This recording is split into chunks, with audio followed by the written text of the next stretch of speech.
भरत नाही, तो कोराच राहते, कोरा कागद कोराही राहील. त्याच्यासाठी म्हणजे आज चर्चा बैठक आहे, आज चर्चा बैठक झाली, मग शनिवारी आणखी चर्चा बैठक होईल. म्हणजे त्या मनातले जे विचार आहे टच पाहिजे, चर्चा बैठकीचा असा टचिंग पाहिजे माणूस. कारण की माणूस एवढा बैमान आहे की तो लवकर विसरभूल होतो, आणि माणूस लवकर विसरभूल होऊ नये म्हणून हा चर्चा बैठकीचा जो अज्ञान आहे त्या दिमागांमध्ये टच होतो. आता मी चर्चा बैठकमध्ये आलो, आता 2-4 महिने नाही, 2-4 महिने 3-4 महिने तुम्ही नको त्या चर्चा बैठक. तर तो तत्वशब्दाच्या नियमाचा जो ज्ञान आहे तो हळूहळू हळूहळू दूर होते आणि मग तो वाईट मार्गाने जातो. म्हणून आठवडी मासिक संमेलन कार्यक्रम हे कशासाठी ठेवण्यात येतात? हे एवढे कार्यक्रम आहेत, ते कशासाठी ठेवण्यात येतात? काहीतरी अर्थ आहे. आणि वारंवार माणसाच्या मनात, माणसाच्या ह्या मेंदूमध्ये, माणसाच्या ह्या विचारामध्ये तत्व शब्द नियमाचा ज्ञान फसला म्हणजे तो वाईट मार्गाने जातो.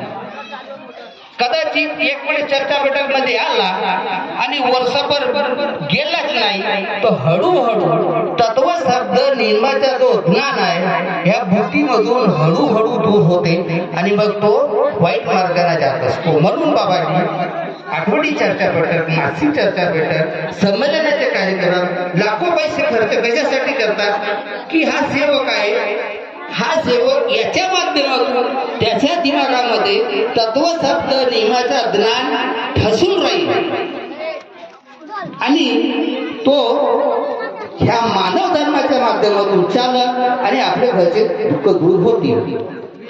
एवढे बोलून मी आपले 2 शब्द इथं थांबवतो. नमस्कार. धन्यवाद चाचानेजी, खूप सुंदर विचार.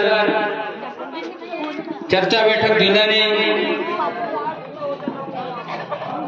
जो त्या चर्चा बैठकीमध्ये संवाद निघतात त्यामधून आपल्यावरही काही दुःख असतात आणि ते दुःखाच्या निवारण त्या चर्चा बैठकीमध्ये कोणीच्या तरी मुखातून तो शब्द निघतात आणि त्या शब्दामुळे आपल्या दुःखाचे निवारण होते.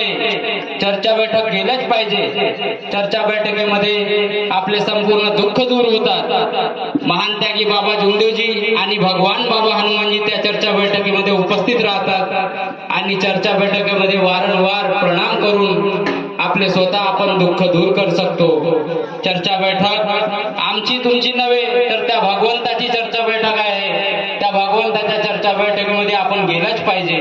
आम्हाला या मानवाची भीती नाही, परंतु त्या भगवंताची भीती तुम्ही ठेवा. तो भगवंत त्याच्या माग दिसत नाही, परंतु पडलं तर माणूस